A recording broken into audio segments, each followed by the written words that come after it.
what it became was racing from call to call to call, from anything from a cat in a tree to a domestic dispute.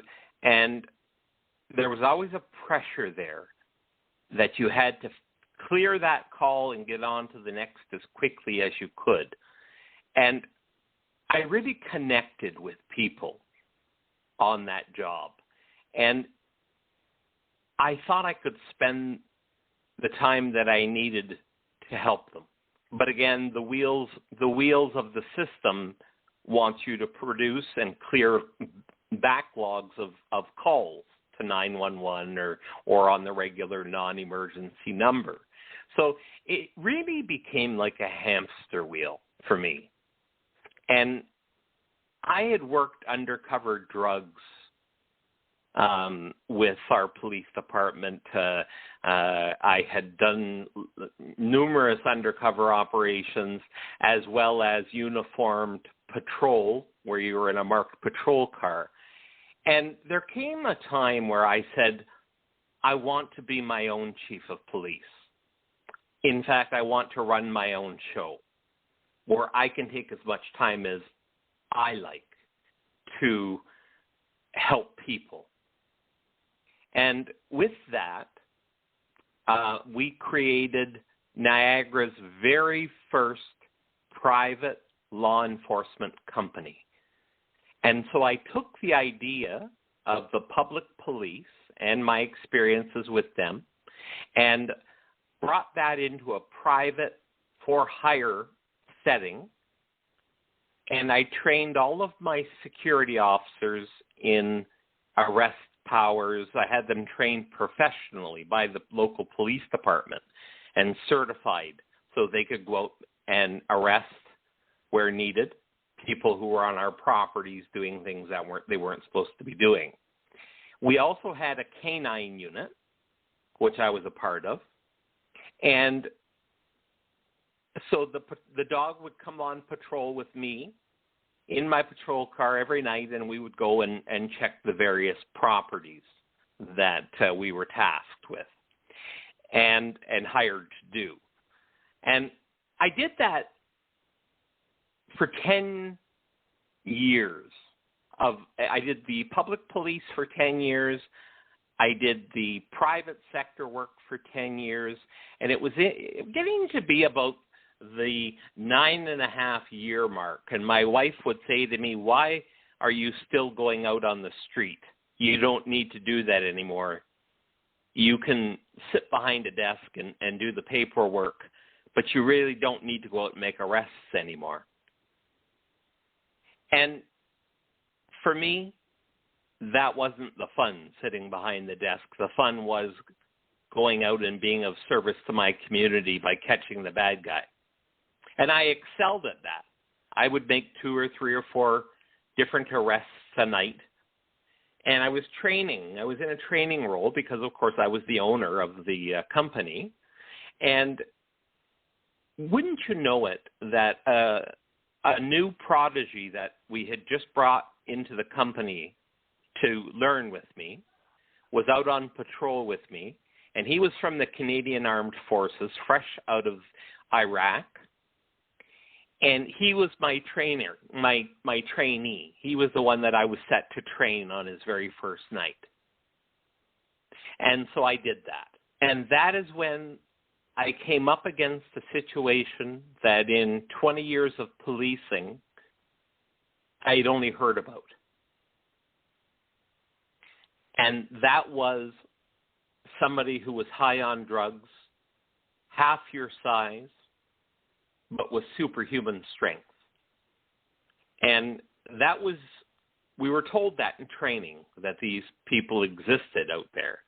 And how I dodged that bullet for as many years as I did, I don't know. But as I was training this new fella, we were sitting on one of our properties that we were protecting, and the 2 fellas entered into the property. And I said to the young fella, I said, this is going to be our first encounter, and it's going to be very easy. It's going to be very easy. I'm just going to show you what to do, and we're going to ask these people to leave the property. What erupted was the most violent fight of my life, where I had to deploy my canine. And now in training, when you deployed the canine onto a bite sleeve, the bad guy would give up. When I deployed my canine for the first time in 20 years, the guy didn't give up. In fact, the guy didn't even say, ow. The dog had him by his arm, and he lifted up his arm, this man did. He said, get this dog off me or I'll kill it. And the dog was 120 pounds. He lifted the dog straight in the air without even saying ow. And the truly traumatic part of that is that it was chaos and carnage. And there was factors of trauma there that we were never trained for. And that was all the blood. What the dog on the man looked like and how much devastation that can cause. And so while I'm kind of in this dreamlike state, everything begins to slow down in the incident. And I call my dog back to me because he wasn't doing and restraining the guy. The guy couldn't be restrained. And I grabbed a hold of the guy in a bear hug, and he just tossed me around like I was nothing. And I was 300 pounds. And he maybe weighed 150. And so my partner, fresh out of the Army, began to engage him in unarmed combat with no effect.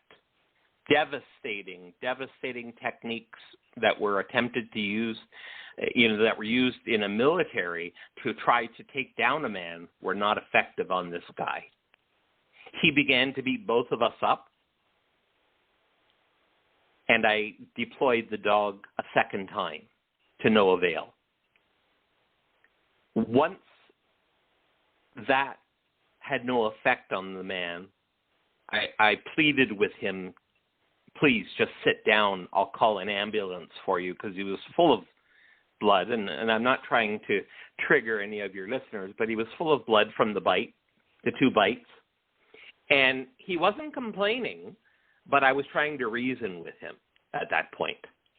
And he wanted to go, he tore his shirt off with his teeth.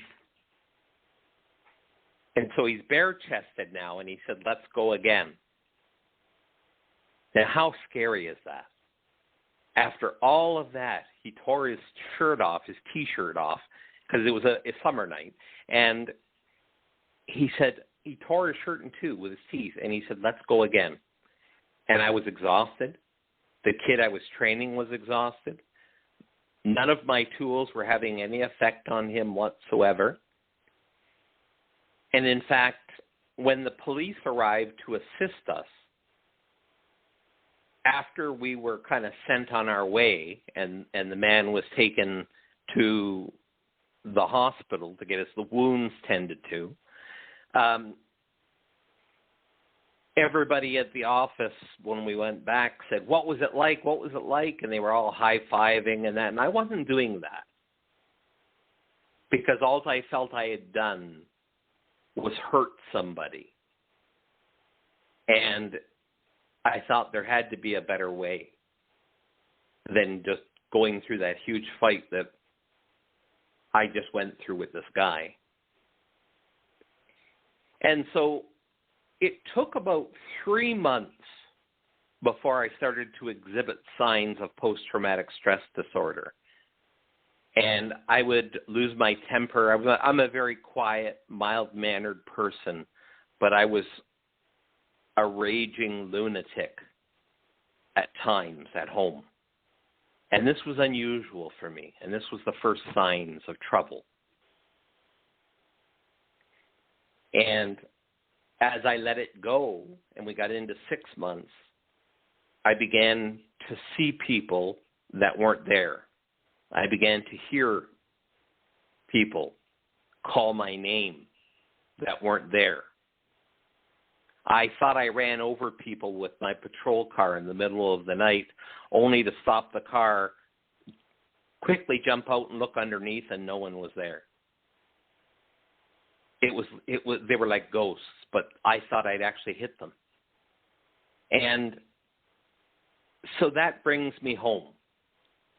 And I would hear voices calling my name in the middle of the night when I arrived back home after my shift. And the voices got louder and louder, but there was no one there. None of my family was calling my name. They were all asleep still. My behavior became so erratic over that year after the incident that it was so out of character for me. And I finally went to the doctor. My wife begged me to. And I went to the doctor, and he said to me, "Tell me what has happened to you and tell me what you're feeling." And when I told him, he said, "You have classic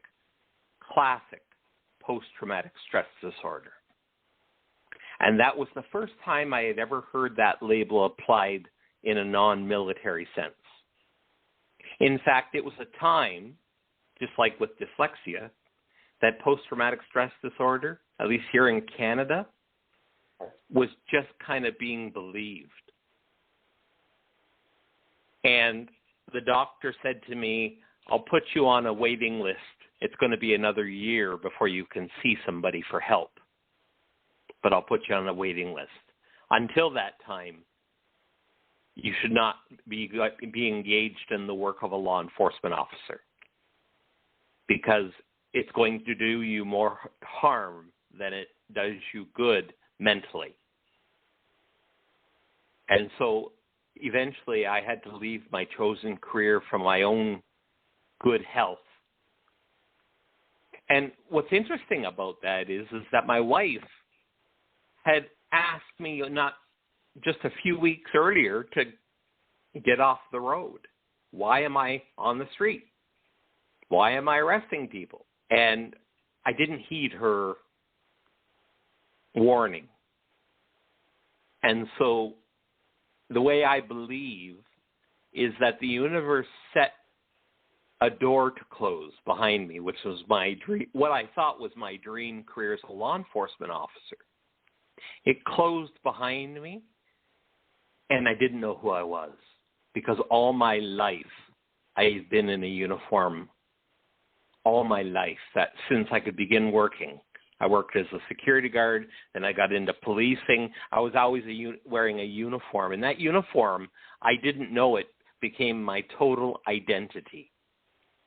And I had lost that identity when I left, and I didn't know who I was. And because of that, I sat around on the couch suicidal, and my wife had to go work 3 jobs just to keep us afloat while I just sat on the couch in this kind of haze. And she said, "We're drowning in debt. We have to get you to do something." And I said, "I don't know what to do." And it is at that time, and you'll really appreciate this fact, it is at that time that I had a good friend, and he said to me, he said, "You know a really easy way to make money?" And I said, "I've lost my career." "No, I don't." He said, "Become a clown, a children's clown." I said, "What?" And he said, "Yeah, just go and have a costume made and go and do birthday parties. And you can make money at doing that, and you'd be very good at doing that." And I thought, I have no idea. What twilight zone have I entered into where I've gone from law enforcement to it being suggested that I be a children's clown doing birthday parties? So I had the suit made. I bid on the hook. I had the suit made, and I started to do children's birthday parties with no knowledge of clowning or how to do them. Everything I did, because I didn't know how to do magic, was funny, which a clown is supposed to be most times. my career took off.